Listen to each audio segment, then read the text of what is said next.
नमस्कार, मैं हूं सुदर्शन चक्रधर। चक्रव्यूह में आपका स्वागत है। रिजल्ट आए पूरा एक हफ्ता हो गया दोस्तों, और महाराष्ट्र में सियासी नौटंकी पूरे जोर शोर से चल रही है।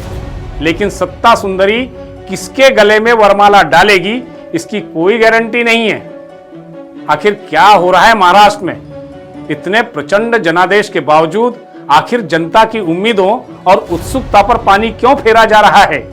क्या है एकनाथ शिंदे की गुगली? क्या है उनका दांव? और कहां फंसा है पेच? चलिए आज के चक्रव्यूह में यही जानते हैं। महाराष्ट्र विधानसभा के चुनाव नतीजे आने के एक सप्ताह बाद भी प्रदेश को मुख्यमंत्री नहीं मिल रहा है।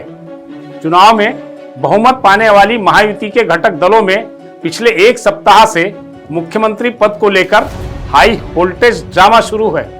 मुख्यमंत्री पद हाथ से जाने के बाद इस खेल में अब एकनाथ शिंदे ने गुगली डाल दी है।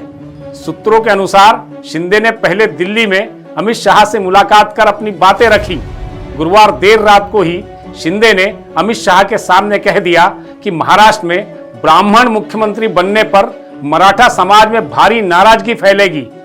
मुख्यमंत्री पद हाथ से जाने के बाद इस खेल में अब एकनाथ शिंदे खुद नाराज भी हो गए हैं। बीजेपी के चाणक्य और केंद्रीय गृह मंत्री अमित शाह के कान में मंत्र फूंककर शिंदे जी दिल्ली से मुंबई आते ही पतली गली से अपने पैतृक गांव जाकर नॉट रीचेबल हो गए, जिससे भाजपा की सांस अटक गई है।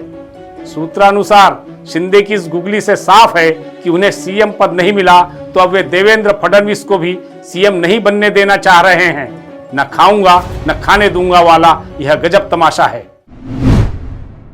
सब जानते हैं कि देवेंद्र फडणवीस ब्राह्मण समाज से आते हैं। राज्य के जातीय समीकरण में मराठा सर्वाधिक है और यह समाज पहले से ही फडणवीस से खफा है। इसलिए अमित शाह ने कुछ दिनों पहले महाराष्ट्र के भाजपा नेता और अब राष्ट्रीय महासचिव विनोद तावड़े से मुलाकात कर राज्य के जातीय समीकरण को समझने का प्रयास किया था। सूत्रों की माने तो शिंदे ने शाह से कहा था कि नई सरकार में सीएम पद नहीं मिला तो कोई बात नहीं, लेकिन उनकी शिवसेना को 12 मंत्रालयों के साथ गृह मंत्री का पद भी चाहिए, अन्यथा वे इस सरकार में अपमान सहने को नहीं रहेंगे और सरकार को बाहर से ही समर्थन दे देंगे।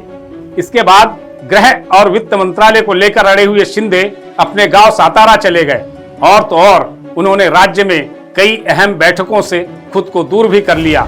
उनके गांव जाने के कारण ही महायुति की शुक्रवार को होने वाली बैठक रद्द भी कर दी गई, जबकि महायुति की सत्ता स्थापित करने की गतिविधियां जारी रही। इस बारे में शिवसेना के अन्य वरिष्ठ नेता संजय सिरसाट ने कहा कि शिंदे जी जब कोई बड़ा फैसला लेने वाले होते हैं तभी वे अपने गांव जाते हैं। ऐसे में सवाल है कि एकनाथ शिंदे अब कौन सा बड़ा फैसला लेने वाले हैं। एक खबर यह भी है कि एकनाथ शिंदे ने सीएम, गृह मंत्री और वित्त मंत्री पद नहीं मिलने की स्थिति में भाजपा को यह चौथा विकल्प दिया है कि उनके बेटे श्रीकांत शिंदे को उप मुख्यमंत्री बना दिया जाए, लेकिन भाजपा ने इसे भी अस्वीकार कर दिया है। इसका कारण यह है कि श्रीकांत शिंदे को उप मुख्यमंत्री बनाए जाने से वे अजित पवार जैसे वरिष्ठ नेता के समकक्ष हो जाएंगे, जबकि उनका अनुभव अजित पवार से काफी कम है। फिर श्रीकांत शिंदे के आक्रामक रवैये के कारण भाजपा सरकार अपने मन मुताबिक निर्णय नहीं ले पाएगी।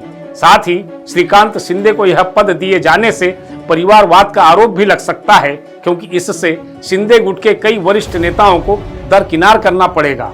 यूं भी एकनाथ शिंदे ने मुख्यमंत्री पद छोड़ने के बदले गृह, वित्त, नगर विकास और सार्वजनिक निर्माण जैसे महत्वपूर्ण 12 विभागों की मांग रखी है, लेकिन टॉप के 2-3 मंत्रालय भाजपा उन्हें देना ही नहीं चाहती है। अब सीएम तो वे बनने से रहे, गृह मंत्रालय भी नहीं मिल रहा है और वित्त मंत्रालय पर अजित पवार कुंडली मारकर बैठे हैं। ऐसे में बचा सार्वजनिक निर्माण और नगर विकास मंत्रालय। यदि शिंदे ने इसे स्वीकार किया तो उनकी इमेज की छिछालेदर हो जाएगी, और यदि वे सरकार से बाहर रहते हैं तो सरकार में अजित पवार की ताकत बढ़ जाएगी। ऐसे में भाजपा का टेंशन बढ़ गया है। दूसरी ओर मुख्यमंत्री पद के लिए नाम तो पहले दिन से ही देवेंद्र फडणवीस का चल रहा था, अभी भी चल रहा है, लेकिन पता नहीं क्यों घोषणा लटकी हुई है। इस बीच कभी चंद्रकांत पाटिल का तो कभी चंद्रशेखर बावनकुले का नाम चलता है, तो कभी पुणे के सांसद और केंद्र में मंत्री मुरलीधर मोहोळ का नाम उछलता है। मगर कंफर्म कोई नाम नहीं है। इन तीनों नेताओं ने अपने मुख्यमंत्री पद के नाम चलने को निराधार भी बताया है। अब 2 या 3 दिसंबर को दिल्ली दरबार से 2 पर्यवेक्षक राजनाथ सिंह और निर्मला सीतारमण आएंगे, तब विधायक दल की बैठक होगी और उस बैठक में जो नाम तय होगा वही 5 दिसंबर को महाराष्ट्र का नया मुख्यमंत्री बनेगा। तब तक रहिएगा होशियार, करिएगा नए चक्रव्यूह का इंतजार। नमस्कार।